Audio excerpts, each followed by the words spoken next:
Berada di kawasan Gunung Muria, Kabupaten Kudus didirikan pertama kali atas prakarsa Syekh Ja'far Shadiq atau Sunan Kudus.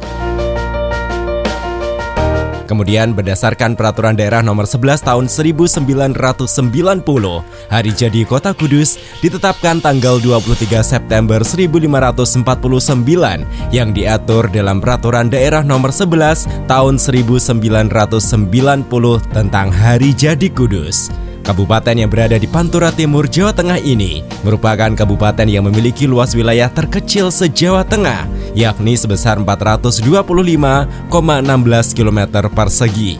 Meskipun luas wilayahnya kecil, Kudus berada di jalur perlintasan strategis perekonomian di Jawa Tengah.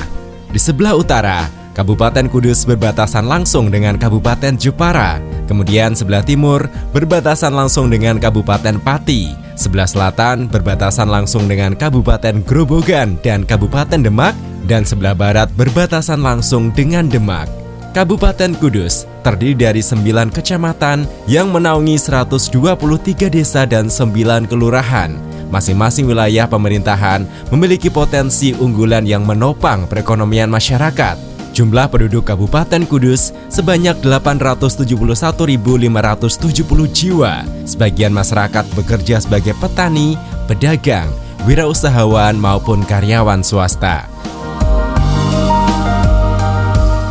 Kemajuan perekonomian Kabupaten Kudus dapat dilihat dari banyaknya perusahaan rokok besar yang berada di Kudus, menjadikan Kudus dikenal sebagai kota kretek.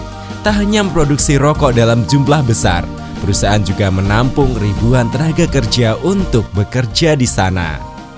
Selain perusahaan ternama, pemerintah Kabupaten Kudus juga mengembangkan aglomerasi pabrik hasil tembakau atau APHT pertama di Indonesia berdasarkan keputusan Menteri Keuangan nomor 081-10/2023 sejak 13 Juni 2023 lalu. Terdapat belasan gudang produksi rokok yang telah dimanfaatkan masyarakat dalam memproduksi sigaret kretek tangan atau SKT. APHT terus dikembangkan guna mendorong industri hasil tembakau skala kecil menengah.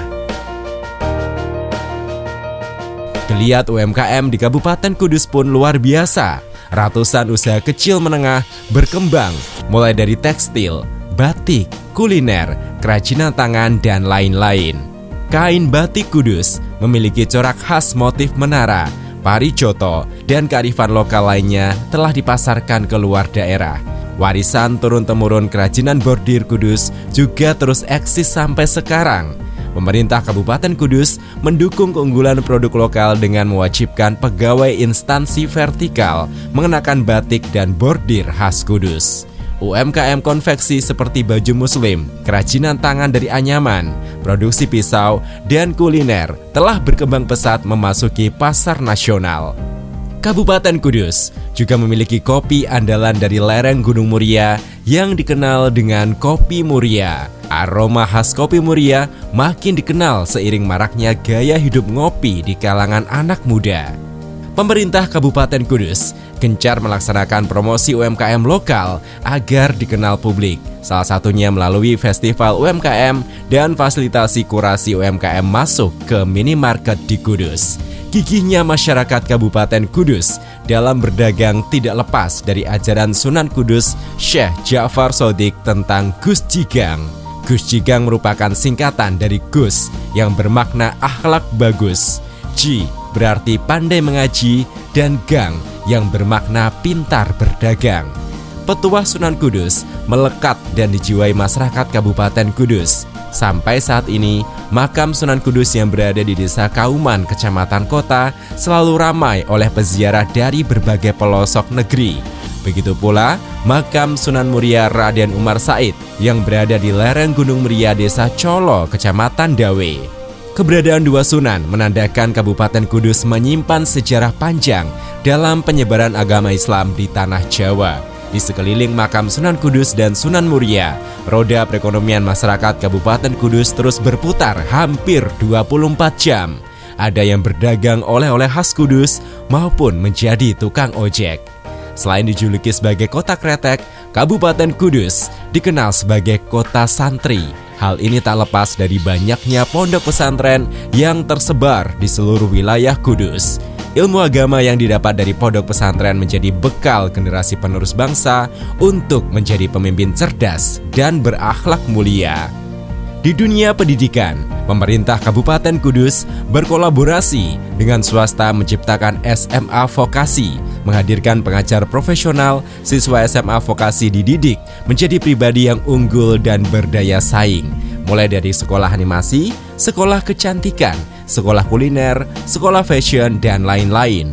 Program sekolah vokasi menjawab tantangan zaman untuk mencetak generasi mandiri yang dapat membuka usaha sendiri, bekerja di industri, maupun melanjutkan ke perguruan tinggi. Pelayanan sepenuh hati juga diupayakan pemerintah Kabupaten Kudus, salah satunya melalui Mall Pelayanan Publik, menghadirkan 24 instansi dan 387 jenis layanan.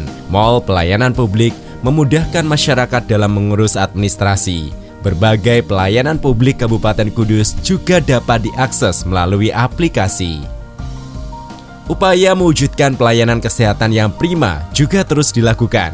Fasilitas kesehatan di rumah sakit dan puskesmas terus diperbarui. Pelayanan ambulans juga tersedia selama 24 jam.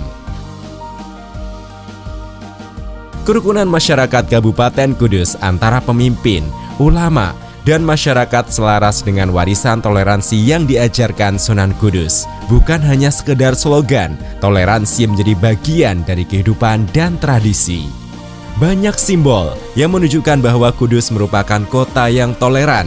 Masjid Al-Aqsa atau yang dikenal sebagai Masjid Menara contohnya. Masjid ini dibangun pada masa Sunan Kudus berdakwah sekitar tahun 1549 Masehi. Salah satu masjid tertua di Indonesia ini dianggap sebagai simbol toleransi karena memiliki menara yang menyerupai bangunan candi. Hal itu dimaksudkan Sunan Kudus agar masyarakat Kudus yang saat itu mayoritas beragama Hindu bisa menerima kedatangan Sunan Kudus dengan ajaran Islamnya.